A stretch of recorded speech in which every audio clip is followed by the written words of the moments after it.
حيل وتقنيات للمكياج جديدة، مكياج يومي كوري خفيف وبسيط تقدري تعمليه. فيديو النهاردة ان شاء الله هنتعلم ازاي نحط مكياج بالطريقة الكورية زي ما احنا هنشوف مع بعض في الفيديو. السلام عليكم ورحمة الله وبركاته، ازيكم عاملين ايه؟ يا رب تكونوا بخير، كل سنة وانتم طيبين.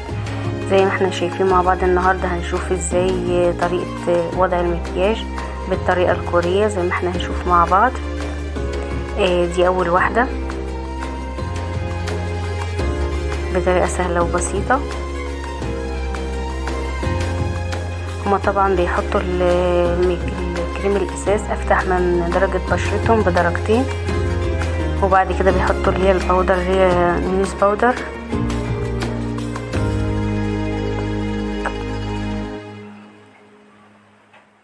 هنا عملت الحواجب بالقلم، ولازم بيعملوا يرسموا العين يوسعوها شوية، بيحددوا العين من تحت العين بالقلم البني زي ما احنا شايفين بالطريقة السهلة دي.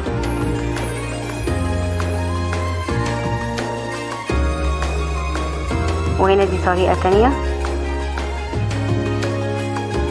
الاول اللي هو زي ما احنا شايفين الكريم الاساس بيحطوه افتح من بشرتهم، وبعد كده بيعملوا بالقلم والحواجب، وبعد كده بتجيب البلاشر وتحط منه تحت العين وعلى الانف، وبعد كده بتجيب الاي شادو اللي هو فيه لمعة وتحطه فوق العين، وتجيب اللون البينك وتحطه من تحت العين زي ما احنا شايفين. وباللون البني او بقلم بني بتبدأ تحدد اللي هو تحت جفن العين لانه ده بيوسع العين شوية بنفس الطريقة. وبعد كده بتحط المسكرة، قصدي الرموش، تلزق الرموش. ودي كل سهولة المكياج سهل وبسيط وسيمبل خالص. ده للخروج اليومي ما بيحتاجش اي حاجة. وطبعا اتمنى تشوفوا الفيديو للنهاية لان فيه حيل كتير للمكياج الكوري، اتمنى ان انتوا تشوفوها. وعايزاكم تقولوا لي رايكم في التعليقات تحت انهي حاجه عجبتكم في الفيديو. لو في اي سؤال او اي استفسار تكتبوا في التعليقات برضو ان شاء الله. ولو حابين ان احنا نعمل حاجه عن الفيديوهات تكتبوا لي في التعليقات وانا هعمل لكم ان شاء الله. ويلا بينا مع بعض انزلوا بسرعه تعملوا اشتراك للقناه وتفعلوا الجرس على الكل عشان يوصلكم كل جديد من فيديوهاتنا. وما تنسوش اللايك والشير لكل اصحابكم عشان الكل يستفيد. وانا بشكركم جميعا كل المتابعين في بيت العيلة مع فرنسا لدعمكم، واتمنى لكم مشاهدة ممتعة مع الفيديو. والسلام عليكم ورحمة الله وبركاته.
you.